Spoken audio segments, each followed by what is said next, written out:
င်္ဂလာပါဒီလာသင်ခန်းစာကတော့ကွန်ပျူတာမှာday and time ပြင်ဆင်တဲ့သင်ခန်းစာပဲဖြစ်ပါတယ်အဲ့တော့ day and time ပြင်ဆင်ဖို့အတွက်ကျွန်တော်ဒီကွန်ပျူတာရဲ့ဘယ်ဘက်အောက်ထောင်ပေါ့နော်ဘယ်ဘက်အောက်ထောင်က start ကိုတစ်ချက်နှိပ်ပါနှိပ်ပြီးတော့ရင်ကျွန်တော်ဒီထဲမှာ control panel လို့ရိုက်ထည့်လိုက်ပါရိုက်ထည့်ပြီးသွားပြီဆိုရင်ကျွန်တော်ဒီမှာ open ပေါ့နော် open ကိုနှိပ်လိုက်မယ် okay ဒီတိုင်းရောက်လာပြီဆိုရင်ကျွန်တော်ဒီ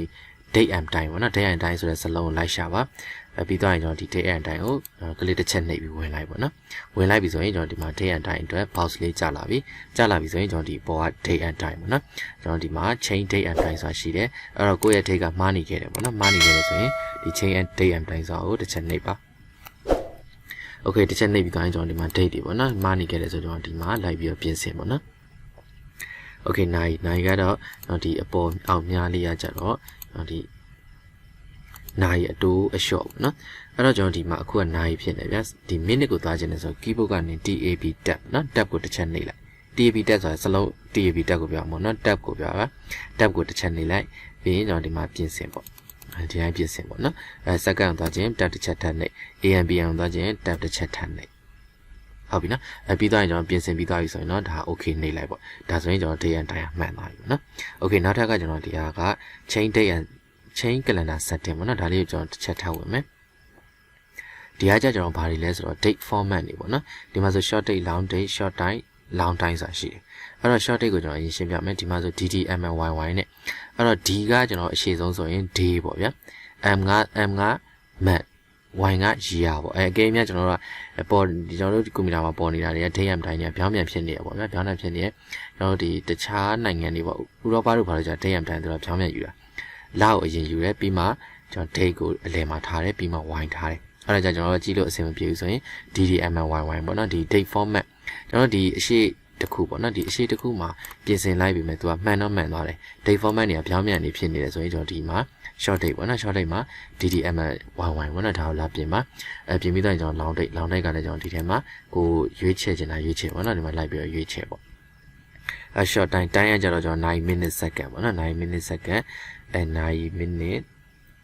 ဒီမှာကျတော့ကျွန်တော်9နဲ့ minute ပဲပေါ်တော့တာပေါ့နော်ဒီ date format နေမှားနေခဲ့တယ် time format နေမှားနေတယ်ဆိုရင်ဒီမှာလာပြင်ပေါ့နော်အဲ့တော့ဒီမှာပြင်တဲ့ဟာတွေကသူ example အနေနဲ့ဒီမှာပြထားတယ်short date ဆိုရင်ဒီမှာပေါ့long date ဆိုတော့ Monday January ပေါ့နော်သူအရှိပေါ့ short time ဆိုရင်ဒီမှာ9နဲ့ minute ပေါ့long time ဆိုတော့9ရဲ့ minute ရဲ့ second ရဲ့ဖြစ်သွားအဲ့တော့ကျွန်တော်တစ်ခုခုပြင်ပြီးတိုင်းပေါ့တစ်ခုပြင်ပြီးတိုင်းကျွန်တော်ပြီးပြီဆိုရင် apply နေပေါ့ apply မနေပဲ okay နေခဲ့တယ်ဆိုကျွန်တော်တို့ပြင်ခဲ့တာပြင်ပြီးသားမဖြစ်သွားဘူးပေါ့နော်ဟုတ်ပြီအဲ့တော့ကျွန်တော်နောက်တစ်ခု additional setting ထပ်သွားမယ်နော်အဲ့တော့ day and time ပြင်တာကတော့ကျွန်တော်ဒီဒုတိယအဆင့်ပေါ့ဒီ control panel နဲ့တစ်ဆင့်နောက်တစ်ဆင့်ဒီနိုင်ပုံစံလေးနားတင်ကျွန်တော်ပြင်လို့ရတယ်ကျွန်တော်တို့သင်ခန်းစာဖြစ်တဲ့အတွက်တစ်ဆင့်ဆက်သွားပြတာပေါ့နော်ဒီဟာတွေထိအားလုံးလိုက်ပြီးတော့သွားစရာမလိုပါဘူးနော်အဲ့တော့ကျွန်တော်ဒီမှာ additional setting ကိုတစ်ချက်ထပ်ဝင်မယ် okay ဝင်လိုက်ပြီဆိုကျွန်တော်ဒီမှာ number current time date အဲ့တော့ number တွေကကျွန်တော်ဒီ day and time နဲ့တော့မဆိုင်တော့ဘူးဗျဒါတွေကကျွန်တော်သူ unit တို့ဘာလို့ပေါ့နော် measurement ဆိုဒီမှာ US တို့ metric တို့ဒီမှာ unit တွေရှိတယ် currency မှာကျွန်တော်ဒီမှာ symbol က dollar sign ပေါ့ဒီမှာကျတော့ pound တို့ဘာလို့ပေါ့နော်အဲ့တော့ဒီကောင်ကြီးကကျွန်တော်ဘယ်နေရာဒီမှာသုံးကြလဲဆိုတော့ကျွန်တော်တို့ပုံမှန် Excel တို့ဘာလို့ဗျာ Excel တို့ဘာလို့ရိုက်တဲ့အခါမှာ dollar sign တို့ဘာလို့ထည့်တဲ့အခါမပေါ်ဘူးဆိုရင်တခြားဟာကြီးပေါ်နေဆိုကျွန်တော်ဒီ day and sign နဲ့မှာ day and time ပေါ့နော် day and time setting နဲ့မှာလာပြီးတော့